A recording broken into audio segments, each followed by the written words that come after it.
अंकुर जैन, गुना, मध्य प्रदेश से। महाराज जी के चरणों में नमस्तु।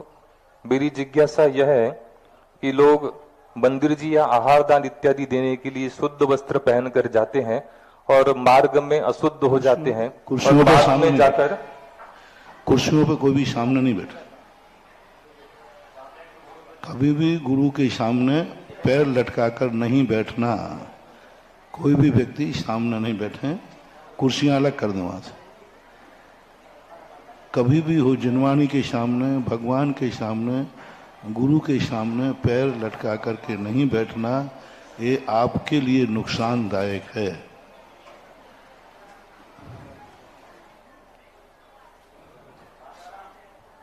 अनुकरण जैन, भोपाल, मध्य प्रदेश से। पूज्य गुरुदेव के चरणों में बारंबार नमोस्तु। एक बार आपने बताया था कि तीव्र अंतराय कर्म का उदय अधिकतम 6 महीने से ज्यादा टिक नहीं सकता।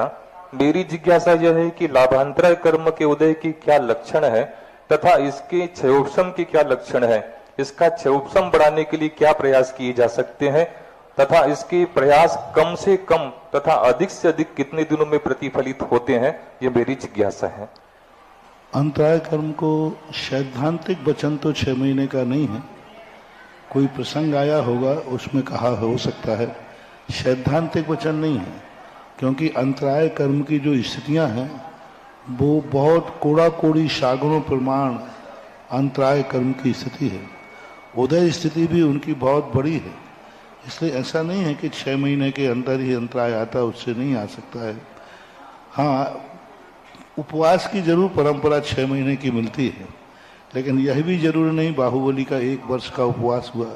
हालांकि बाहुबली 1 वर्ष का उपवास लेके नहीं बैठे थे, 1 वर्ष का उपवास हो गया। ऋषभदेव 6 महीने का उपवास लेके बैठे थे, संकल्प पूर्वक बैठे थे।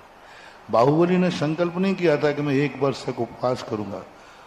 वो 1 वर्ष का उपवास उनका हो गया, वो ध्यान में बैठे रहे।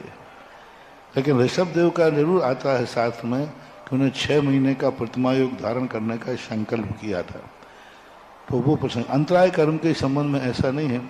पर यह है कि अंतराय कर्म एक प्रकार का थोड़ी ना है। दानांतराय, लाभांतराय, भोगांतराय, उपभोगांतराय, वीर्यांतराय। अवीर्यांतराय कर्म का जो क्षयोपशम भी निरंतर बना रहता है, लेकिन कार्य विशेष का अंतराय निरंतर बना है। जैसे अपना क्षयोपशम है कि अपन 1 घंटे सामायिक कर सकते हैं, लेकिन अब 1 साल तक अपन खड़े नहीं हो सकते। वीर्यांतराय कर्म का उदय है। 1 घंटे खड़े हो सकते, 24 घंटे खड़े हो सकते, ये हमारा क्षयोपशम है। और अंतराय कितना है कि हम आगे खड़े नहीं हो पाते। तो वीर्यांतराय कर्म, लाभांतराय कर्म तो निरंतर 24 घंटे उदय में बने ही रहते हैं।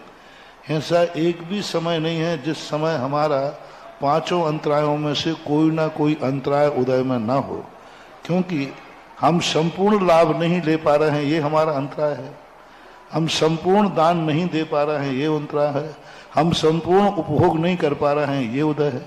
हमारी संपूर्ण शक्ति प्रकट नहीं हुई है, ये अंतराय कर्म का उदय है। तो अंतराय कर्म तो निरंतर उदय में बना ही है। और क्षयोपशम भी निरंतर बना हुआ है, क्योंकि ये क्षयोपशम प्रकृति है। ज्ञानावर्णी, दर्शनावर्णी, मोहिनी और अंतराय, क्योंकि ये अनुजीवी गुण को घातते हैं। अनुजीवी गुण को जब भी कोई कर्म घातता है तो वह नियम से क्षयोपशम रूप ही होता है, क्षायक रूप नहीं। इसलिए अंतराय की कोई मर्यादा ऐसी आगम में तो कहीं नहीं, किसी प्रसंग में कोई बात आई होगी, बात अलग है।